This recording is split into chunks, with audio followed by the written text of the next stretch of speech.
Kalau boleh start melabur pada usia 7 tahun pun start lah. Ramai orang yang struggle nak mulakan pelaburan sebab mereka tidak ada pemikiran yang betul ataupun mereka ada salah faham tentang pelaburan tu. Kenapa orang tak melabur ataupun kenapa orang lambat mula melabur sebab mereka ada mindset yang salah. Ada that hesitancy ataupun keraguan untuk mula terjebak dalam dunia pelaburan. Tengok video ini sampai habis. Okay, poin yang ketiga paling penting lah. Poin yang pertama, start as soon as you can. Jangan tunggu. Kalau boleh start melabur pada usia 7 tahun pun start lah. Mana logik kan? Umur 7 tahun nak start melabur. Logik. Mak ayah lah tolong buatkan.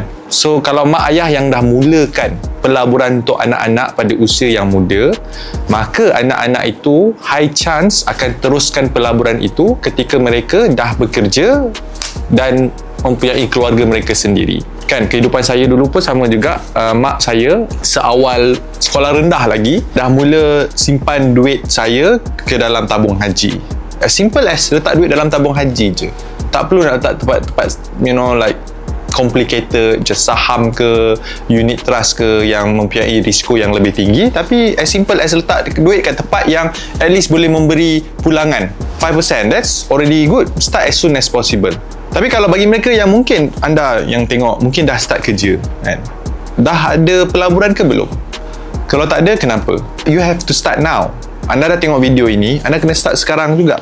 So nak start kat mana? Tak tahu kan? Banyak sangat pelaburan, takut kena scam dan sebagainya. The rule of thumb here is to start with a low risk investment instrument. As simple as ASB. ASB sekarang dah memudahkan anda untuk buka account.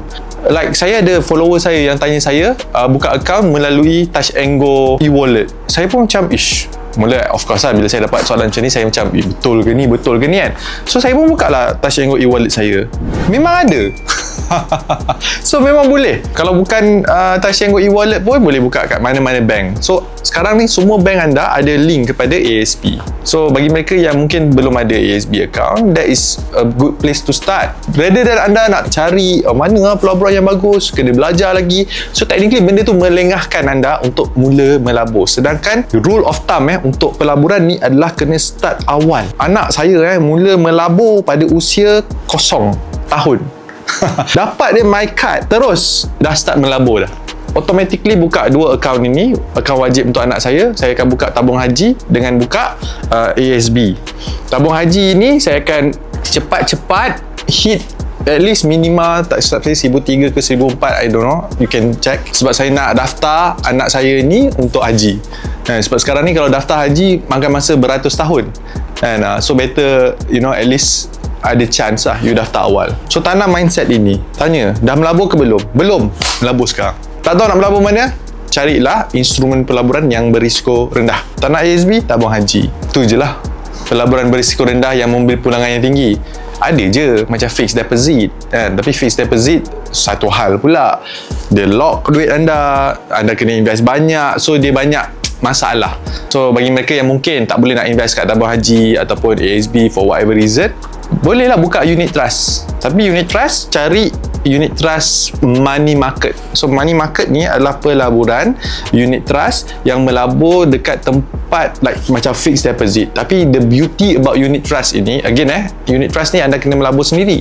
Tak tahu macam mana nak melabur sendiri? Saya ada bagi link dekat bawah ruangan description. Boleh klik kepada link tersebut untuk sertai ataupun untuk belajar macam mana nak melabur dalam pelaburan unit trust dengan sendirinya. So you can do this with your children. So anda buka account, tapi sebab anak-anak anda mungkin bawah umur, so anda buat joint account dengan mereka so that anda melabur on behalf of them. Tapi pilih fund-fund yang berisiko rendah. Money market fund dia tak akan go negatif. Okay, setiap tahun akan dapat return maybe about 3%, 4%, at least adalah okey lah. Especially bagi mereka yang mungkin non-Bumiputera ataupun non-Muslim yang anda tak boleh nak melabur dekat instrumen pelaburan yang saya dah mention tadi. Kalau boleh melabur kat tabung haji dengan ASB, no brainer, you should invest there. Why? Is because the return is the highest, very high. Low risk investment that give the highest return is those two investment. Okay, itu yang pertama, start as soon as possible. Yang kedua, pay yourself first. Bukan bermaksud anda pergi shopping, beli barang-barang yang anda nak, bukan. Okay, pay yourself first ini bermaksud the idea of investment is that you have to force yourself to invest. Dia kena paksa. Pergi gym, ada orang happy-happy pergi gym, tak kan? Gym is all about like forcing yourself, about discipline, about like, you know, get up and then go to the gym and then do the hard work. Walaupun anda buat kan, anda pergi gym sebulan, 2 bulan, tak nampak pun result, tapi anda tahu, you believe that soon or later, yes, you will get your ideal body type. It's the same thing dengan investing. Investing pun, anda simpan, let's say lah anda menabung RM100 setiap bulan. Lepas tahun baru RM1,200. Apa efek dia? Tak nampak efek pun. Memanglah. Tu kalau anda tengok setahun. Tapi, anda panjangkannya kepada 10 tahun. Let's say, anda simpan duit RM100 setiap bulan. Letak duit dekat tempat yang boleh bagi pulangan 5% setahun. Lepas setahun, duit anda akan jadi RM1,227.26. Banyak tak? Mungkin nak beli smartphone pun tak cukup. Yeah, that's not the case. Okay, dia macam gym lah. Gym, pergi gym sebulan, nampak efek tak? Tak. 2 bulan, nampak efek tak? Tak. Okay. Dan tahun kelima, duit anda akan jadi again RM100 setiap bulan akan jadi RM6,781 lepas 5 tahun. Tunggu lama ni tapi again tak ada efek sangat. 5 tahun. What happen kalau jadi 10 tahun? 10 tahun dah jadi 15,436. So imagine kalau anda mula menabung pada usia 20 tahun. Pada usia 30 tahun anda dah ada 15,000. Let's say kalau 30 tahun anda dah ada 81,000. Saya ambil RM100 je, saya tak ambil RM1,000 ke tak. Okay, saya ambil 100 je. Let's say 50 tahun dah jadi RM256,000. Kalau 20 tahun anda mula melabur RM100, jadi lagi 50 tahun maksudnya 70 tahun lah kan, RM256,000. Itu 5%, RM256,000. Banyak ke sikit? Mungkin anda akan rasa tak, not even 1 million. Tapi perasan tak, kalau anda simpan RM100 setiap bulan selama 50 tahun, bermaksud modal anda hanyalah RM60,000 je.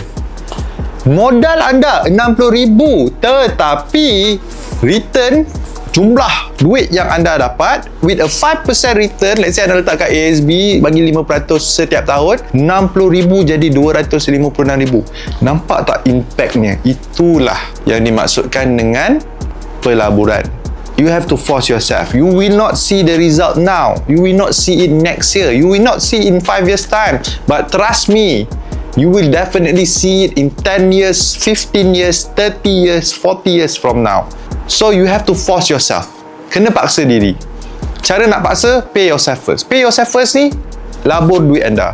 Gaji masuk setiap bulan, terus paksa diri anda. Tolak siap-siap kat ASB. Tolak je. Let's say gaji RM2,000. Tolak apa? Anda boleh tolak RM200. Tolak RM200.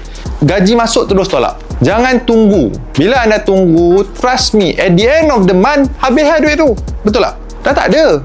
Sebab duit anda akan pergi ke tempat-tempat lain. Anda akan bayar orang lain. Anda akan bayar kedai restoran, anda akan bayar kedai kasut, anda akan bayar kedai baju, anda akan pergi bayar minyak, kan?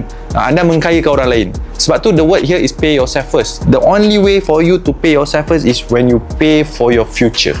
Okay? Which is investing in yourself for your future. Itu poin yang kedua. Dan poin yang ketiga, kena istiqamah ataupun consistent. Consistency is key in investing. Kalau anda bersemangat, anda melabur bulan pertama, that's it, tak melabur dah, rugi.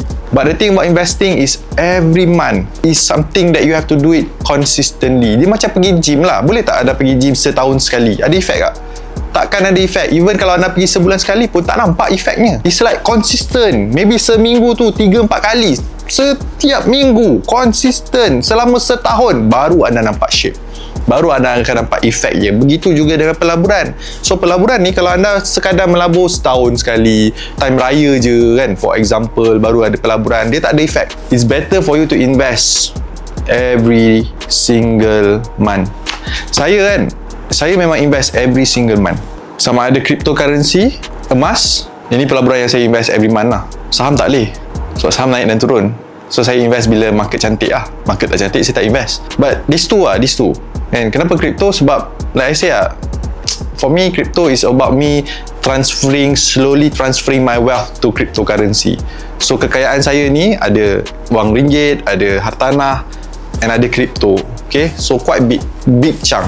So I've been investing in crypto space, in gold since 2017. You just can imagine lah how much. Okay, kalau anda tengok balik duit crypto Bitcoin, how much is Bitcoin pada tahun 2017? Do the maths. How much is emas tahun 2017? 1 gram emas 2017 berapa? So imagine now, that's the power of investing every single month, at least once a month. Don't think about the market. Market naik dan turun. Okay, market naik dan turun. Kalau melabur saham, yes, boleh. Kena tunggulah, kan? Kena bijak sikit. Tapi yang bukan market naik dan turun ni, anda boleh buat. Ya, tanpa perlu lihat kepada perubahan pasaran. So itu saja yang saya nak kongsikan kepada anda semua. So harap perkongsian saya dalam video ini boleh memberi kepada anda perspektif baru, membuka minda anda, mindset anda tentang pelaburan. Yang pelaburan ni sebenarnya mudah, kena start awal, okay, kena paksa diri, and most importantly kena konsisten dalam pelaburan ini. Okay, one of the investor that inspired me most adalah Warren Buffett. Kalau anda lihat perjalanan hidup Warren Buffett mula melabur pada seawal usia 11 tahun. Okay, he bought his first stock shares pada usia 11 tahun, and then he invested sampai umur 90-an. But look at how big he built his wealth. Kekayaan beliau jadi billionaire. Not just 1 billion, 2 billion, but ratusan bilion now. So still one of the top 10 richest men in the world. Kan, walaupun market berubah, Bill Gates sekarang dah tak masuk list dah. Kan, ataupun tak tahu dah turun naik. Banyak billionaire lain dah berubah-ubah, tetapi Warren Buffett is still there. Saya ingat lagi, saya kenal Warren Buffett ni masa saya umur 7 tahun. Selama itu beliau sentiasa ada dekat top 10. Why? Because he continue to invest consistently until he chose to resign. Okay, so that's how long, because he start early, he forced himself to invest, and he invest consistently. Okay, so saya harap video ini akan menjadi satu asbab untuk anda mulakan pelaburan dan insya-Allah ubah nasib dan kehidupan anda. Itu saja daripada saya. I'll see you in my next video.